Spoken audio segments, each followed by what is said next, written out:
প্রচলিত একটি কথা আছে না, আমি কখনো হারি না, হয় জিতি না হয় শিখি। এই কথাটি আমি আমার মস্তিষ্কে গেঁথে রেখে দিয়েছি। আমি শিখি। জীবনে যতবারই অনুভব করেছি আমার সব হারিয়ে যাচ্ছে, কিংবা আমি হেরে গেছি, ততবারই আমি কিছু না কিছু শিখেছি।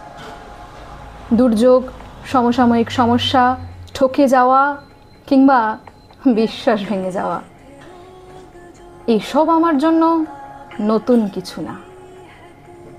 কত কালো রাত মিশে গেছে তার হিসেব নেই, তবুও সব কাটিয়ে উঠতে পারি, কারণ আমি বাস্তবতা গ্রহণ করতে জানি এবং সেখান থেকে কিছু না কিছু শিখি। হার মেনে নেওয়া আমার সিলেবাসে নেই।